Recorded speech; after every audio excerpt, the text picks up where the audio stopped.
2021 7වෙනි ප්‍රශ්නෙට දීලා තියෙන්නේ ප්‍රත්‍යස්ථතාව සම්බන්ධ ප්‍රශ්නයක්. ඇල්මිනියම් දණ්ඩක භේදක වික්‍රියාව 0.2ක් වේ. මෙම දණ්ඩ මගින් 3.5 වැඩි කිරීම 10.3 නිව්ටන්ක බලයක් දැරීමට තිබිය යුතු අවම හරස්කඩ වර්ගඵලය කොපමණද? ඇල්මිනියම් වල යම් මාපාංක දීලා තිනවා 7 වැඩි කිරීම 10.10යි වර්ග මීටරයට නිව්ටන්. හරි. අපි බලමු ප්‍රත්‍යබල වික්‍රියා වක්‍රයක්. මම සාධාරණ වක්‍රයක් ගන්නම්. සමානුපාතික සීමාවේ ભેදක ලක්ෂ්‍ය විතරක් තියෙන එකක් ගන්නම්කෝ. එතකොට මේ තියෙන ભેදක ප්‍රත්‍යබලය, මේ තියෙන ભેදක වික්‍රියාව. ඒතර ભેදක වික්‍රියාව දීලා තියෙනවා 100.2ක් කියලා.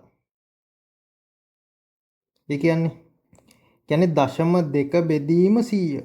ඒ කියන්නේ 2 වැඩි කිරීම 10-3යි ભેදක වික්‍රියාව. ඒතර මේ ભેදක වික්‍රියාවට අදාළ ભેදක ප්‍රත්‍යබලයකුත් තියෙනවා. ඒතර මේ දෙක සම්බන්ධ වෙන්නේ යම් මාපාංකයෙන්. හරිනේ. ඒතර මේක මම පාවිච්චි කරන්නේ ભેදක ලක්ෂයට. හරි. එතකොට අපිට මෙතන කියනවා මේ වගේ භාරයක් දුන්නොත් කොච්චර හරස්කඩ වර්ගඵලයක් ඕන වෙනවද ભેදක අගයට කියලා. දැන් අපි දන්නවා ප්‍රත්‍යබලය කියලා කියන්නේ ප්‍රත්‍යස්ත බලයේ බෙදීම හරස්කඩ වර්ගඵලය. ඒතර මෙයාට දැන් නිශ්චිත යම් මාපාංකයක් තියෙනවා. ભેදක වික්‍රියාවක් තියෙනවා. එතකොට ભેදක වික්‍රියාවට අදාළ ભેදක ප්‍රත්‍යබලයක් තියෙනවා. ભેදක ප්‍රත්‍යබලයට අදාළව අපිට දීලා තියෙනවා යම්කිසි ප්‍රත්‍යස්ත බලයක්. එතකොට මෙන්න මේ හරස්කඩ වර්ගඵලය තමයි අහන්නේ. හරිනේ. එහෙනම් බලේ 3.5 වැඩි කිරීම 10.3යි හරස්කඩ වර්ගඵලය අහන්නේ යම් මාපාංකේ 7 වැඩි කිරීම 10.10යි 2 වැඩි කිරීම 10 ඍණ 3ක් කියලා දීලා තියෙනවා ભેදක වික්‍රියාව.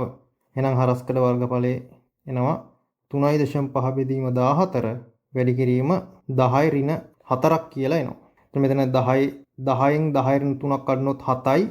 7 එහා පැත්තට යද්දී 10 ඍණ 7 වෙනවා. එතකොට 3ක් එකතු වෙන්න ඕනේ. එතකොට ඍණ 4යි. එතකොට මෙතන 3.5 ඒවා 4ක් තමයි 14 වෙන්නේ. 3.5 ඒවා දෙකක් 7යිනේ. 7 වල 2 14යි. 10 ඍණ 4යි. අපි SI එකක වලින් ආදේශ කරේ. ඒතර උත්තරවල තියෙන අගේ බලන්න මෙතෙන්ට එන්නේ අපිට 0.25ක්. 10 ඍණ 4යි SI එක වලින් ආදේශ කරමු නිසා වර්ග මීටර. උත්තරවල තියෙන 2.5. 2.5 වැඩි කිරීම 10 ඍණ 5යි වර්ග මීටර.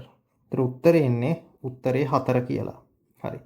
ඒ කියන්නේ නිකන් හිතන්න මේකේ ભેදක ප්‍රත්‍යස්ත බලය අපි හෙව්වයි කියලා කියන 3.5 අපි දන්නේ නැහැ. මේක අපි හොයන්නේ නැතුව මේ සමස්තයේ වටිනාකම හොයනවා. යම් මාපාංක වැඩි කිරීම ભેදක වික්‍රියාවෙන්. දැන් 7 වැඩි කිරීම 10.10යි. වික්‍රියාව 2 වැඩි කිරීම 10 ඍණ 3යි. එතකොට අපිට එනවා 1.4 වැඩි කිරීම 10.8ක්. එතකොට මේ තියෙන්නේ ભેදක ප්‍රත්‍යබලය.